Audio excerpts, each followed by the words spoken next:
Welcome to the Real News Network. I'm Paul Jay in Washington. And joining us now from Oakland, California is Reese Erlich. He's the author of the book, Conversation with Terrorists, Middle East Leaders on Politics, Violence, and Empire. And he's just about to begin a national tour.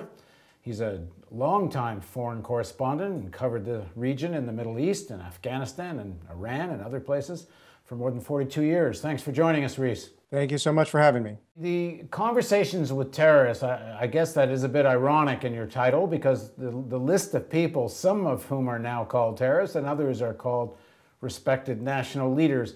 So tell us a little bit about the theme of the book and who you're talking about. Conversations with Terrorists profiles 6 leaders from the Middle East and South Asia, Afghanistan, Iran, Lebanon, Palestine, Israel.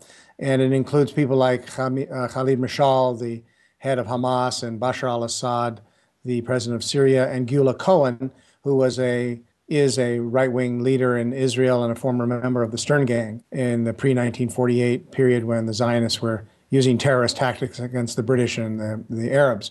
So the book looks at these people, delves into who are they really, what do they really believe, are they really terrorists, and if not, what should the U.S. policy towards them be? In terms of the approach of your book, how do you define terrorism then? For me, terrorism is the use of violence or murder against civilians for a political purpose. So, for example, when a Palestinian straps on a suicide vest and intentionally goes into a shopping center or some other place where there are civilians, that's clearly a terrorist act. When Israel drops a 500-pound bomb on an apartment building in Gaza, allegedly to go after one Hamas leader, but knowing full well that dozens of civilians will be killed, that's also an act of terrorism. And of course, everybody in the U.S. government and Israel would agree to the first definition, but they take great disagreement with the second one and claim that Israel goes out of its way to avoid civilian casualties. And the record is very clear, and the book makes it very clear that that's simply propaganda. So there's the recent UN report on what happened on the flotilla. That was an aid group of boats going to Gaza to try to break the blockade on Gaza.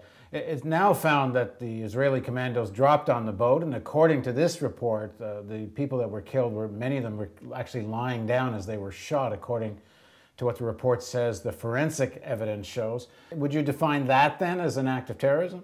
Well, I think clearly the Israelis attacked a group of unarmed civilians who were on a boat bringing relief supplies to Gaza. Now, they claim they were attacked and one thing or another, but the facts as established by the UN Human Rights Commission was that they executed several people at point-blank range. There was incontrovertible forensic evidence that the Israeli soldiers came up behind them and shot them dead after they were either wounded or simply lying on the deck. So yes, but the Israelis argue that somehow turned themselves into victims for this, that they were under assault by Turkish fundamentalists or something. I mean, I've covered the Middle East now for 25 years. I've been to Israel 7 times. I've been to Palestine and Gaza and West Bank. I've been to Lebanon. And, you know, the Israelis all too often simply make stuff up, and it's echoed by the U.S. government and by the media here. Now, if Hezbollah, Hamas, they seem to accept the idea that what they call martyrdom operations against civilians. I know we just got back from the Middle East a few months ago, and if you talk to ordinary Palestinians, they actually distinguish very much between attacks on Israeli military and Israeli civilians, and I think popular opinion amongst the Palestinians is very much against attacks on Israeli civilians. But Hamas and Hezbollah seem to accept it as a tactic they won't take off the table. So would it be then correct to call these organizations terrorist? Well, the first thing that gets lost in this discussion is that Hamas has not sanctioned any suicide bombing since 2005. That was a decision they made in light of the political situation between Israel and the Palestinians.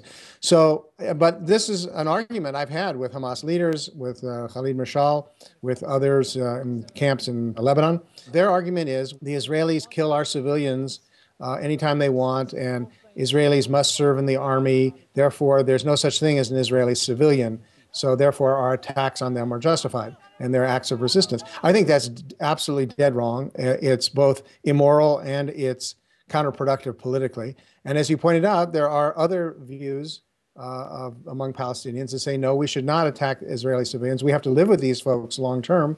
And if you're going to engage in armed actions, it should be against military, police, or other sectors of the people they think that are oppressing them. Now, the Republican Party continues to use all the rhetoric of the Bush administration that the war is a war against terrorism, as terrorism itself being the enemy. The Obama administration seems to go back and forth on it. Sometimes they seem to buy into the war on terrorism. Sometimes it's about al-Qaeda. How do you assess the discourse as it now exists in the U.S. on this? I think the Obama administration really had an opportunity to change course quite significantly, even within the context of mainstream politics in the United States, and they failed miserably. The Obama administration doesn't use the term war on terror, but it carries out the same kind of propaganda. So it lumps together al-Qaeda, who certainly do use terrorist tactics against civilians, and FARC guerrillas, that is the Colombian Marxist guerrillas, and the Spanish separatists of ETA in Spain. I mean, somehow anybody who uses violence against the U.S. or its allies is a terrorist. I stop and think about it. Is there anybody in the world who currently uses violence against the U.S. that's not a terrorist? And it's absurd. You can't have a war against a tactic. It's a prescription for never-ending war because you can never win it.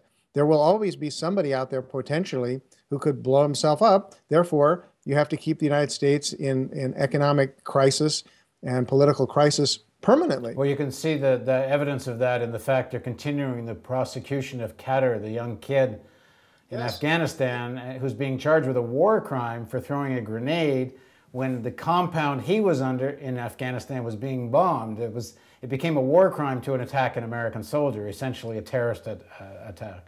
You know, you can't have aggressive wars abroad without having economic crisis at home and repression at home. So all of these things that people were shocked under the Bush administration doing, like asserting the right to arrest American citizens and hold them without trial because they're accused of being terrorists, the Obama administration upholds that. They're now going in to seek greater backdoor entry to your computers and to your internet, email, et cetera, because they claim they can't get enough information without it otherwise. I mean, a whole series of civil liberties issues the Obama administration is pushing just as hard as Bush did to take away our civil liberty. Thanks very much for joining us, Erlich. Thank you. Thank you for joining us on the Real News Network.